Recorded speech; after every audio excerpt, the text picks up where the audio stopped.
Yo soy Lidia Hernández, de Argentina, y es un honor para mí estar con ustedes por invitación de Zulema.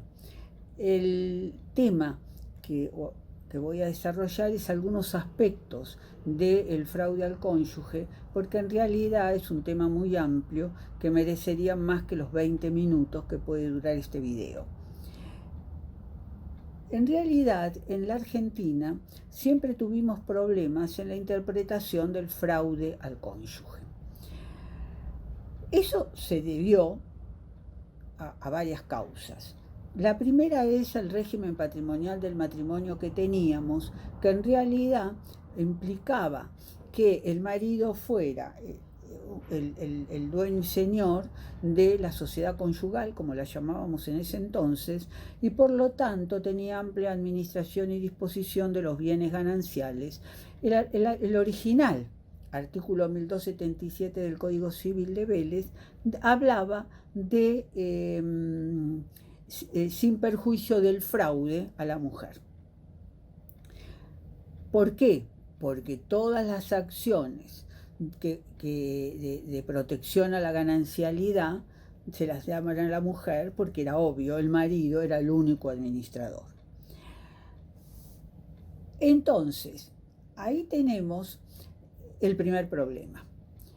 Por otro lado, también existía el problema de cómo estaba estructurado el fraude al cónyuge en el código. Teníamos dos artículos, el 1297 y el 1298, que en realidad el 1297 era un artículo que se refería a presunciones de arrendamientos hechos por el marido sin autorización de la mujer o sin autorización judicial, después de entablada la acción de separación de bienes, y el 1298 era la acción de fraude propiamente dicha, que en realidad remitía al fraude entre acreedores. Es obvio que el tercer problema que se nos presentaba era que en aquel entonces teníamos una interpretación exegética del derecho, con lo que en definitiva aplicábamos para el fraude al cónyuge todos los requisitos del fraude a los acreedores. Es decir, que el crédito sea anterior al acto, que la insolvencia, y además que la connivencia en los actos a título oneroso de terceros. Esto hizo que se interpretara restrictivamente el fraude, con lo que era prácticamente imposible para la mujer en aquel entonces iniciar acciones de fraude. Yo me acuerdo que antes de la sanción del Código Civil y Comercial, algunos años antes, busqué todo lo publicado en materia de fraude al cónyuge, y no habría más de 60, 70 fallos más o menos publicados, ¿no? Con lo que en definitiva no había muchas acciones de fraude. Y esto era precisamente por las causales que les indiqué, pero además porque teníamos un régimen donde la disolución de la sociedad conyugal no se producía ipso iuris cuando salía la acción de separación personal o divorcio limitado en aquel entonces, con lo que el inocente era el único que tenía la acción.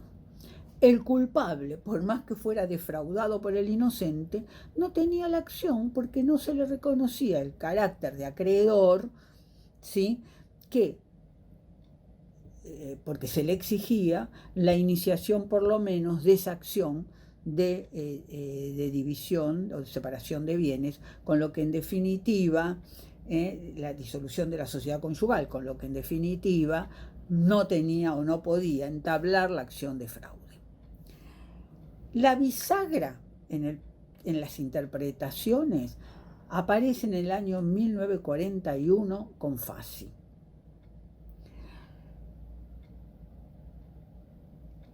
Porque Fassi reconoce en el artículo 1277, cuando habla de sin perjuicio del fraude a la mujer, la distinción entre el fraude al cónyuge y el fraude a los acreedores. Y en este sentido tenemos que en uno se busca la integridad del patrimonio ganancial y en el otro la protección de un crédito que, como garantía el patrimonio del deudor, por lo tanto el crédito tiene que ser anterior al acto. La diferencia es evidente.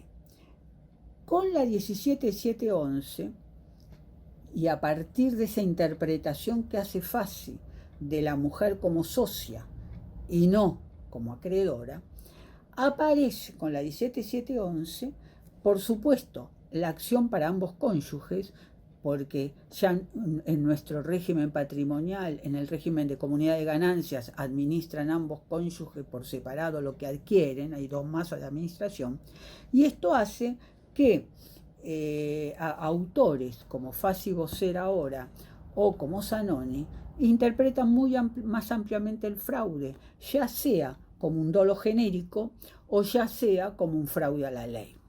Y esto lleva precisamente a una ampliación de la interpretación del fraude, ya no requiriendo aquellos requisitos de fraude a los acreedores. Por lo tanto, el cónyuge como socio tendrá la acción de fraude durante la vigencia del régimen de comunidad. También el cónyuge puede aparecer como acreedor de alimentos, acreedor de recompensas, pero en este caso también tendrá la acción de fraude, en aquel entonces aplicando el 1298 que remitía el fraude a los acreedores.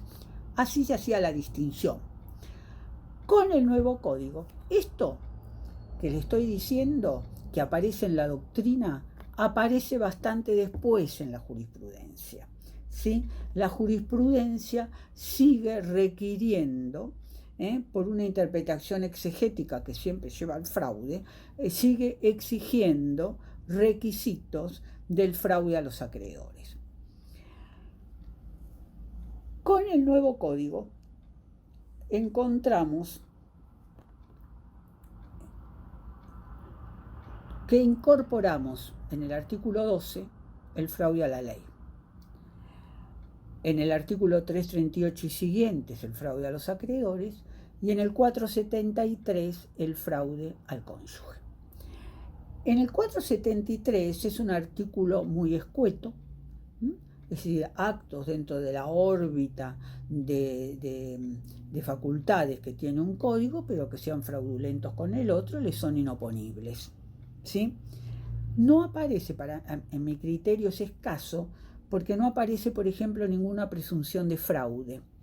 Ustedes saben que la fuente del nuevo código, del Código Civil y Comercial, fue el proyecto del 98. En el proyecto del 98, en el título de liquidación de la sociedad conyugal, como se llamaba en aquel entonces, estableció una presunción de fraude de los actos realizados por uno de los cónyuges en miras a la acción de divorcio, separación personal o separación de bienes. Nosotros teníamos separación personal todavía en aquel entonces, que ahora ya no la tenemos más porque solamente tenemos la acción de divorcio y de separación de bienes. El otro tema que aparece fundamental en materia de fraude es la valoración de la prueba del fraude. Miren,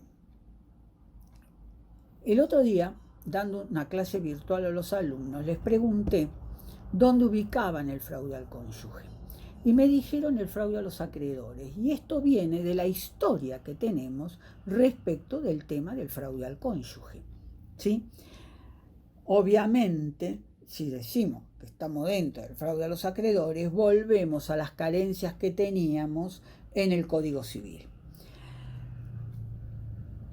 El problema que se presenta en la justicia, yo les diría que en los 30 años de juez, lo que noté en algunos jueces es la restrictiva valoración de los hechos del fraude.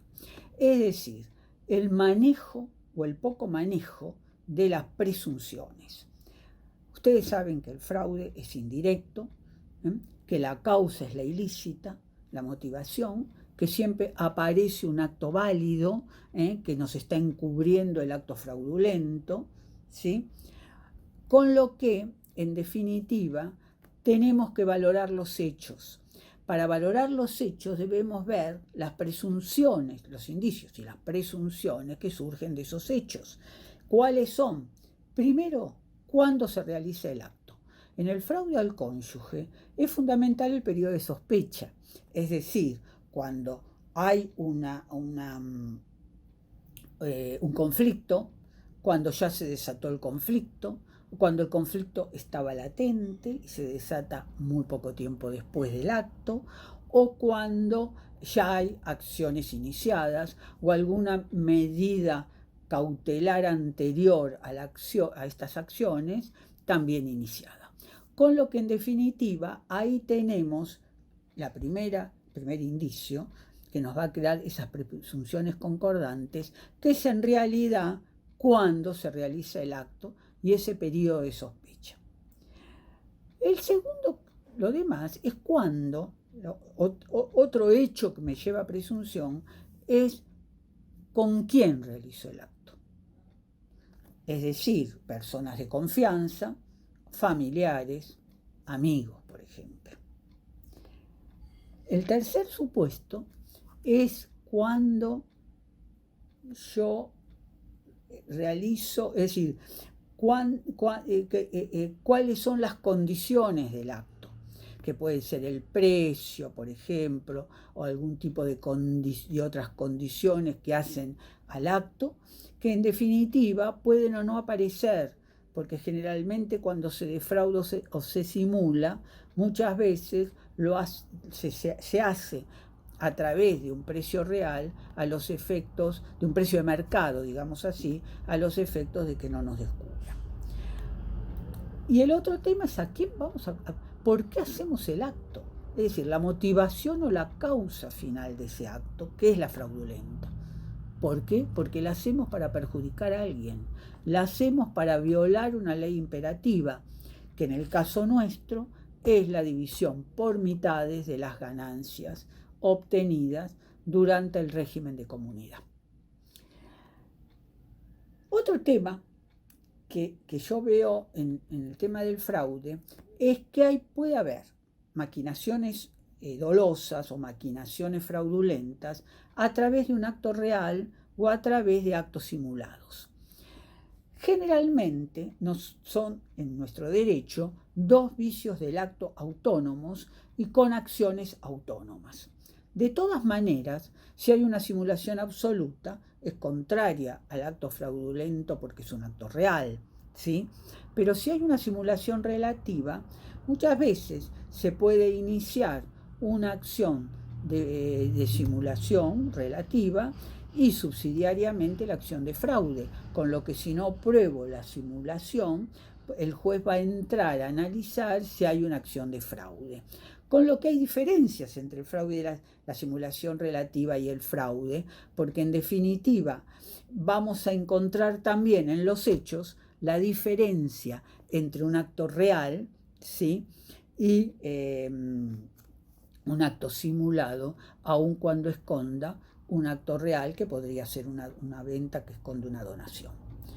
Pero la motivación va a ser muy parecida, porque las motivaciones, o iguales, porque la motivación va a ser perjudicar a un tercero, que puede ser el cónyuge o pueden ser los legitimarios, porque se tratan de fraude a la ley. Por otro lado, este tema de analizar los hechos los vemos muy claramente en el tema del fraude a través de sociedades. Obviamente que la sociedad no es fraudulenta, sea sociedad en general o sociedad de familia, pero puede ser un instrumento de fraude. Y lo puede ser a través, por ejemplo, de una interposición de persona ficticia o una persona real o una sociedad real. Yo puedo hacer un acto fraudulento a través de, por ejemplo, pasar los bienes o los bienes a una sociedad totalmente ficticio, un receptáculo de bienes sin empresa, sin actividad empresaria, con lo que ahí hago una simulación, estoy interponiendo una sociedad netamente simulada para sacar bienes del patrimonio ganancial, o puedo hacer una sociedad real, formar una sociedad real, donde hago actos simulados o fraudulentos. Por ejemplo, nosotros tenemos precedentes de actos de utilizar sociedades reales para ventas simuladas a la sociedad y sacar bienes del patrimonio, o tenemos, por ejemplo, aumentos de capitales sin integración, donde los bienes, el patrimonio del padre pasa, las acciones del padre pasan todas a las hijas, a una de las hijas en detrimento de la otra, con un fraude a la legítima. Es un mecanismo que también podríamos utilizar en fraude a los acreedores, y donde, en definitiva, ¿sí?, tenemos mecanismos fraudulentos utilizando la interposición real, ficticia o real de una sociedad, y también actos fraudulentos en los mecanismos sociales. Por otro lado, quisiera terminar, porque no me queda mucho tiempo, diciéndoles que nosotros tenemos en la Ley de Sociedades 2 artículos, a mi criterio, que me llevan también a el tema del fraude a través de sociedades. Uno es el artículo 2, que define a la sociedad como un recurso técnico en los límites de la ley, y el otro es el artículo 54, que introduce, a mi criterio, en forma más estricta, el levantamiento del velo o la desestimación de la persona jurídica, responsabilizando a los integrantes de la sociedad en casos de actos extrasocietarios que tengan por finalidad perjudicar a terceros, contrarios a la buena fe, etc. En este artículo 54, también, en mi opinión, está involucrado en ese perjuicio a terceros y en los fines extrasocietarios la simulación fraudulenta y el fraude. Tanto el 473 en fraude al cónyuge como este artículo 54 nos hablan de inoponibilidad. Es cierto, nosotros lo sabemos a través del fraude a los acreedores, que es, yo les diría, el artículo más utilizado en los tribunales. Vemos que la consecuencia principal, el efecto principal, es la inoponibilidad. Pero en cuanto hace el fraude al cónyuge, yo creo que es muy distinto, como ya les dije antes, al fraude a los acreedores. Y por lo tanto, a mí me parece que tenemos que pensar también en nulidades. Si yo hago una sociedad totalmente simulada, ¿sí?, esa sociedad será inoponible al cónyuge cuando no hay sociedad, o será una sociedad nula. Lo mismo me pasaría con cualquier otra maquinación que haga la simulación, donde podríamos declarar nulidad, porque en general el fraude a la ley me puede llevar a la nulidad. No es un fraude que lleve siempre a la inoponibilidad, como puede ser el fraude a los acreedores. Es cierto que el artículo 43 me habla de inoponibilidad, eso no lo podemos desconocer, pero también es cierto que podemos interpretar el artículo en distintos casos, cuando tengo simulaciones o cuando tengo verdaderos actos fraudulentos. Bueno, creo que, no sé si me estoy pasando, no tomé nota del tiempo, pero desde ya muchísimas gracias por escucharme, cuídense y espero verlos pronto. Muchas gracias.